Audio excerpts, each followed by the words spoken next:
Ya pemirsa, selain masalah mengenai kelangkaan minyak goreng dan juga mahalnya harga kedelai juga langkanya tempe dan tahu, ini ada satu masalah lagi yang sekarang menjadi buah bibir atau menjadi pembicaraan oleh banyak pihak, yaitu mengenai pencairan dana JHT. Nah, JHT ini adalah dana jaminan hari tua, di mana sebelumnya pemirsa pencairan dana JHT ini bisa dilakukan oleh seseorang atau pekerja yang memang telah berhenti kerja atau di PHK misalnya ya. Contohnya nih, saya bekerja di perusahaan ABC. Nah, di usia sekitar 27 tahun misalnya, saya berhenti bekerja.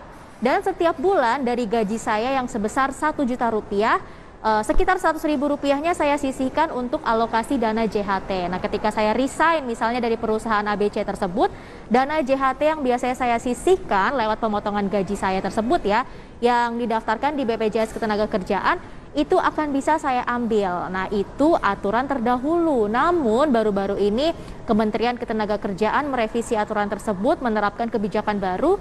Jadi bagi para pekerja yang memang ingin mencairkan dana JHT itu harus menunggu sampai dengan usia 56 tahun. Dan akhirnya keputusan ini atau kebijakan ini menuai banyak kecaman dari berbagai pihak ya. Banyak pihak yang tidak setuju, salah satunya atau terutama ini adalah datang dari para pekerja atau kaum buruh, karena mereka menganggap ini tidak adil, ini nggak fair banget gitu ya.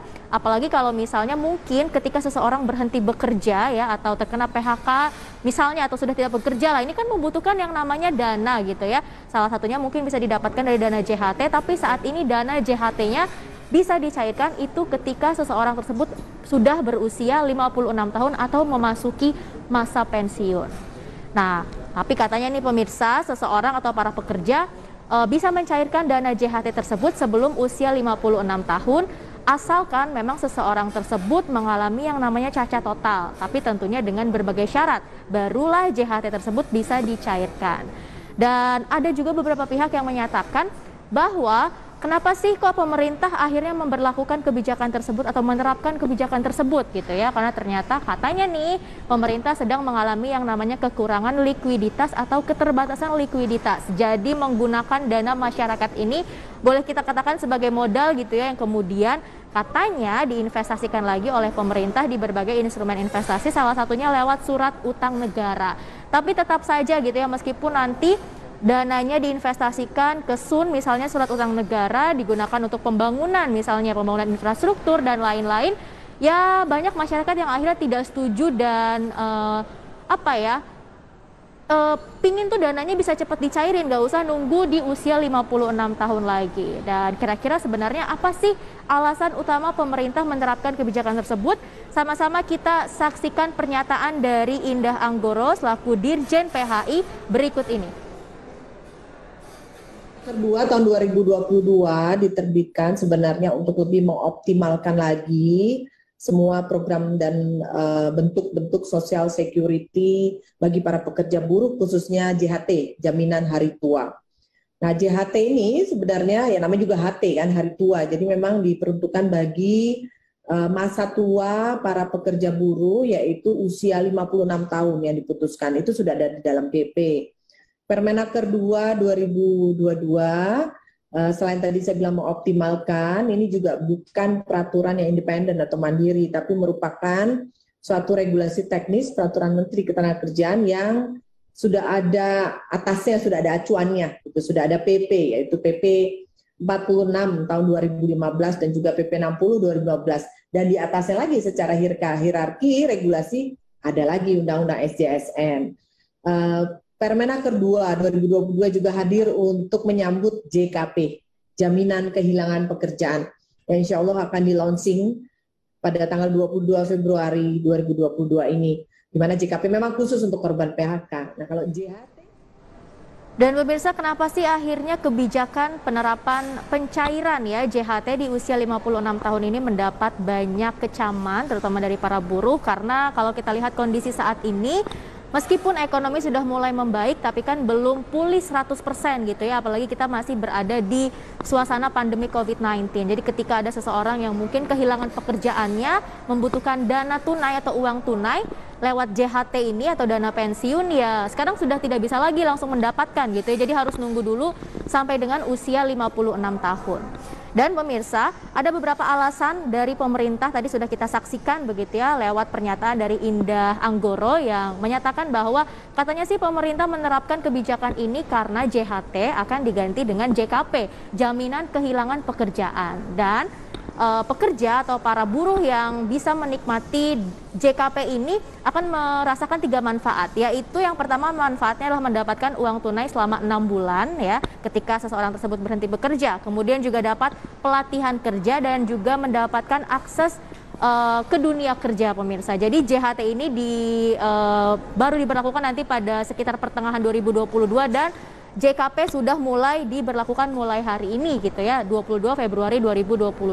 Tapi memang kita lihat saja Welsi seperti apa nanti implementasinya dari pemerintah mengenai JKP dan JHT ini. Dan ngomong-ngomong soal dana JHT, pemirsa ada baiknya kita menyiapkan dana JHT pribadi ya, daripada kita di PHP-in mulu nih sama pemerintah yang aturannya tuh tidak konsisten alias berubah-berubah, nanti begini nanti begitu ya. Jadi mendingan kita kalau bisa ya siapin dana JHT pribadi aja deh. Nah, dari pendapatan atau dari income yang kita dapatkan setiap bulannya, kalau bisa kita sisihkan sekian persen untuk kita tabung ya, untuk kita investasikan, kita alokasikanlah untuk dana hari tua kita atau dana JHT. Jadi meskipun memang gaji kita mungkin sudah dipotong nih untuk dialokasikan di BPJS Ketenagakerjaan soal dana JHT, kita juga punya cadangan pribadi pemirsa. Jadi kalau kedepannya pemerintah nih PHP-in kita lagi, kita udah punya dana cadangan sendiri. Dan gimana sih caranya menyiapkan dana JHT pribadi? Kita harus memanage keuangan kita sebaik mungkin, kita juga harus punya trik-triknya, dan trik-triknya akan saya bagikan, sama-sama kita saksikan pernyataan Ike Hamdan selaku financial planner dalam menyiapkan dana JHT berikut ini. Waktu menuju usia pensiun itu masih sangat jauh, masih sekitar 20 bahkan 30 tahun lagi mendatang. Nah, teman-teman yang masih muda dan sudah memiliki penghasilan di usia 20-an dan 30-an ini bisa mempertimbangkan opsi investasi di instrumen-instrumen yang sedikit lebih tinggi risikonya, yang bisa kemudian dikelola karena sifatnya jangka panjang. Kalau untuk yang sudah usia 40-an, saya menyarankan fluktuasi yang terlalu tinggi dari sebuah instrumen investasi itu sudah mulai sedikit-sedikit dikurangi.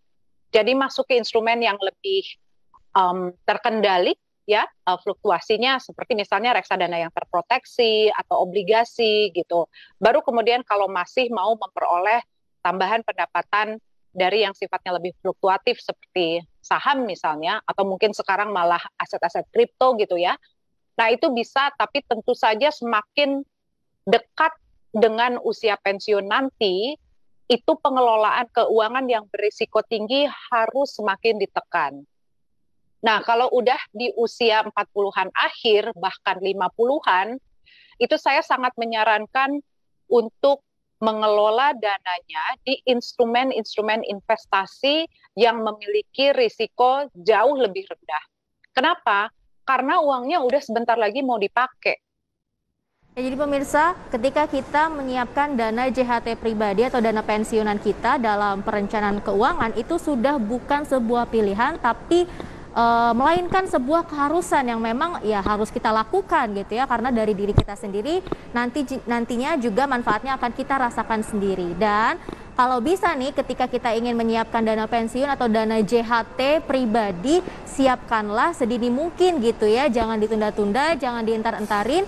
Jangan nunggu usianya sudah mungkin di atas 30 atau di atas 40 baru menyiapkan, tapi kalau bisa ya sedini mungkin lah kita siapkan. Artinya mulai dari sekarang harus benar-benar kita siapkan. Karena kalau kita menyiapkan dana untuk JHT pribadi sedini mungkin, manfaatnya akan beda sekali ketika kita baru akan menyiapkan dana JHT ketika kita sudah mendekati masa pensiun atau mungkin sudah di atas 50 tahun. Contohnya nih pemirsa, ada sedikit gambaran dan sedikit simulasi yang akan saya berikan. Misalnya si A ini masih berusia di 20-an lah ya, dan dia akan menargetkan akan pensiun di usia 56 tahun dengan target uang yang akan dikumpulkan contohnya 1 miliar rupiah. Nah, dengan usia yang masih 20-an artinya dia mungkin setiap bulannya bisa menyisihkan sekitar Rp44.000 saja asalkan konsisten sampai dengan usianya mendekati 56 tahun. Tapi kalau si A ini baru akan menyiapkan dana JHT pribadinya di atas usia 40 tahun, artinya bukan Rp44.000 lagi per bulannya, melainkan sudah harus 2 kali lipat ya, karena usia 40 tahun kan sudah mendekati masa pensiun. Jadi bisa dibedakan ya beberapa manfaat dan keuntungan yang bisa kita rasakan ketika kita menyiapkan dana JHT pribadi sedini mungkin atau secepat mungkin, artinya harus benar-benar dari sekarang kita menyiapkan, pemirsa. Dan tadi juga sudah disebutkan kalau kita ingin menyiapkan dana JHT pribadi, kalau bisa uangnya itu dimasukkan ke instrumen investasi. Kalau memang usia kita masih sekitar 20-an, cobalah masukkan dana JHT pribadi kita ini gitu ya di instrumen investasi yang resikonya cukup tinggi, misalnya seperti saham, kemudian reksadana pasar saham, itu bisa dicoba. Tapi kalau kita baru menyiapkan dana JHT pribadinya, ini ketika kita sudah di atas usia 40 tahun, nggak apa-apa dimasukin ke instrumen investasi, tapi cobalah instrumen investasinya yang memang resikonya lebih rendah, misalnya surat utang SBN gitu ya, SBN retail, ataupun mungkin reksadana pasar uang yang memang resikonya tuh lebih rendah dibandingkan pasar saham. Nah, kemudian apa sih bedanya kalau kita menyiapkan dana JHT pribadi yang kita masukkan ke deposito atau tabungan biasa dengan kita alokasikan ke instrumen investasi? Jadi kalau kita masukkan dana JHT pribadi kita ini ke instrumen investasi, maka akan meminimalisir value atau nilai uang kita itu akan tergerus inflasi. Contohnya, saya punya uang Rp1.000.000 sekarang, mungkin Rp1.000.000 ini kalau kita bandingkan dengan tahun 2030, 2040 itu nilainya akan berkurang. Nah, sebaiknya memang kalau Anda ingin menaruh dana di deposito atau tabungan biasa, itu alangkah baiknya untuk dana darurat saja yang kapan saja itu bisa kita tarik gitu ya. Tapi kalau untuk dana JHT lebih baik dimasukkan atau ditaruh di instrumen investasi saja ya. Dan tentunya mungkin bagi Anda kaum milenial yang masih muda-muda, jangan keseringan jajan boba, jangan keseringan jajan kopi, mendingan uangnya ditabung sedikit-sedikit untuk persiapan dana di hari tua kita nanti. Dan sebenarnya apa aja sih manfaat menyiapkan dana JHT pribadi untuk di masa mendatang? Sama-sama kita saksikan informasinya dalam grafis berikut ini.